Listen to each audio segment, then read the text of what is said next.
Muy buenos días, bienvenidos a este canal. Mi nombre es Alexa Sanoja, soy estudiante de la carrera de Psicología y hoy hablaremos de las escuelas y corrientes psicológicas de mayor importancia. Para comenzar hablaremos de Gustav Fechner, quien es considerado el padre de la psicofísica. Nació el 19 de abril de 1801 en Alemania. Cuando inició sus estudios estaba interesado en la medicina, sin embargo, fue tomando gusto por la física al empezar a trabajar con Max Weber y en sus teorías. Tanto así que inició a trabajar como profesor de física en una universidad de Alemania.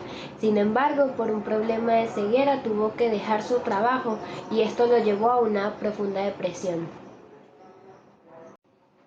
Al salir de su depresión se interesó en la filosofía, tanto así que en 1848 empezó a trabajar nuevamente en la Universidad de Leipzig, Alemania, pero esta vez como profesor de filosofía.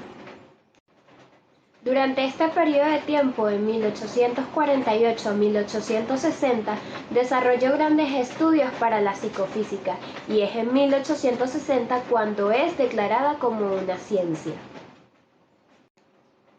Su libro de la psicofísica llamado Elementos de la psicofísica tuvo tan gran impacto que influenció las teorías y los trabajos de Weber y Sigmund Freud.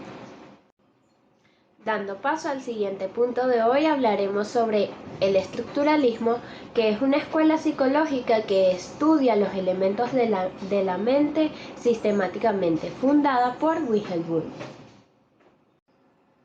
A Wundt se le atribuye la ideología de que los psicólogos estudian los elementos de la conciencia humana. Esto se debe a que esta teoría o ideología fue tan elemental para los estudios de la época que fue muy influyente. Muchos filósofos y psicólogos reconocieron que el primer laboratorio de psicología surgió en 1879 gracias a Wundt, ya que fue fundado como el Laboratorio de Leipzig, Alemania. Debido a esto, fue gran influyente en la psicología durante la época. Sus investigaciones se basaban en dos aspectos: el primero, el análisis, y el segundo, la síntesis, donde incluyó dos aspectos importantes para sus estudios, que son la observación informal y el estudio científico-fisiológico. Wundt dijo: comunicar nuestras propias experiencias de manera precisa no es fácil. Debido a esto, incluyó la introspección analítica como base del estructuralismo. Otro gran influyente en la corriente del estructuralismo fue Edward Titchener, un discípulo de Wundt, y dice que nuestra mente también incluye las emociones, sentimientos, pensamientos e ideas. Debido a este estudio, él dividió a la conciencia en tres aspectos: los sentimientos, las sensaciones físicas y las imágenes, teniendo entonces tres principales características del estructuralismo: el qué, el cómo y el por qué. El qué se basa en las imágenes, sentimientos y sensaciones. El cómo se basa en el proceso y el por qué en la razón. Ahora hablaremos un poco acerca del funcionalismo, fundada en 1890 por William James y Edward Lee Thornhill. Se centra en el sabor de la mente única y cambiante. Para James, el funcionalismo define a la mente como una ciencia biológica, siguiendo la ideología de que los individuos se adaptan al entorno cambiante y constantemente evolutivo. Edward, apoyando esta idea, fue pionero de las teorías de los animales en su funcionamiento, desarrollando tres leyes importantes para el funcionalismo. La primera es la ley del efecto, la ley del ensayo y error y la ley del ejercicio. La del efecto dice que las acciones reciben una consecuencia en torno a estas. La ley del ensayo y error señala que son métodos en donde las alternativas son las que proveen la solución, si no es una, es la otra. Y la ley del ejercicio, que es aquella que mientras más se practica, más se obtiene. Seguimos con el conductismo, fundado por John B. Watson en 1912. Se oponía al estructuralismo firmemente, ya que decía que la introspección analítica obstaculizaba el progreso de la mente. Señalaba que las bases estaban centradas en el arco del reflejo, desarrollando entonces la psicología del estímulo y de la respuesta. Decía que los psicólogos deben estudiar de manera objetiva los sucesos. Burgos Frederick Skinner desarrolló el condicionamiento operante, que dice que el individuo repetirá una conducta cuando el resultado será positivo con mayor frecuencia.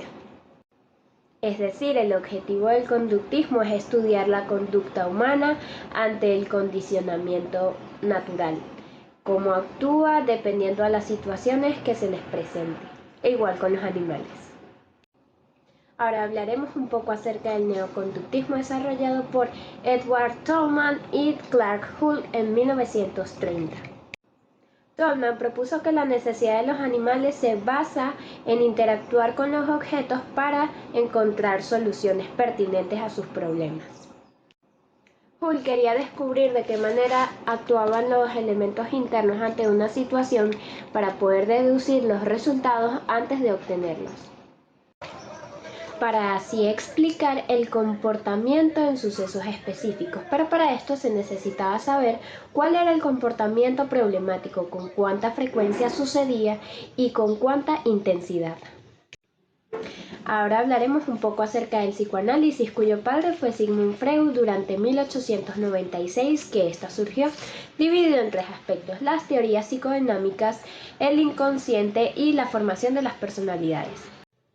Las teorías psicodinámicas son aquellas técnicas que ayudan a explorar el inconsciente, ya que según Freud, el humano no está consciente de sus actitudes o comportamientos en muchas ocasiones. Por esta razón, en las psicoterapias es importante que el paciente se desahogue completamente para que el psicólogo pueda estudiar aquellos comportamientos inconscientes que el paciente no logra notar. Ya que el inconsciente está dividido en tres aspectos que son el id, el ego y el superego, son aspectos que se encuentran en conflictos debido a sus deseos propios. Según Freud, una concepción ideal para estos tres aspectos es el amor, ya que satisface las necesidades que cada uno puede demandar, ya sea imaginaciones, ilusiones, etc. Para la formación de las personalidades está comprendido desde la etapa del primer año hasta los 11-12 años, que es la entrada a la pubertad según Freud, debido a los comportamientos que el niño manifiesta durante esta etapa. Uno de los factores que Freud plantea durante la formación de las personalidades es la presencia de la sexualidad en la niñez, lo cual el neopsicoanálisis, que es el siguiente punto, niega. El neopsicoanálisis surge de los seguidores de Freud que buscaban ampliar sus conocimientos. Allí negaban la presencia de la sexualidad en los niños, por ejemplo, pero también comparaban lo social e individual. Gestalt surgió en 1912 con la intención de desarrollar las soluciones a los problemas cognitivos, emocionales y otros que surgían. Su principal influyente fue Max Wedemeyer y se apoyó en las teorías humanistas, que es el siguiente punto. Las terapias humanistas fueron de gran ayuda para la época. Ya que Gestalt tenía un enfoque terapéutico, fue de gran ayuda para el humanismo, quien surgió a mitad del siglo XX, con las teorías de Abraham Maslow, de acuerdo a la pirámide de las necesidades. Las más básicas desarrollan más complejas. El cognitivismo propuesto por Piaget y Vygotsky proponía que los procesos mentales debían estudiarse científicamente. El principal influyente del constructivismo fue David Ausubel, quien decía que el aprendizaje debe ser significativo y por ello la presencia de un psicólogo en el aprendizaje. Para finalizar, hablaremos de los sistemas que surgieron después de la Segunda Guerra Mundial para fortalecer el estudio de la psicología en el mundo.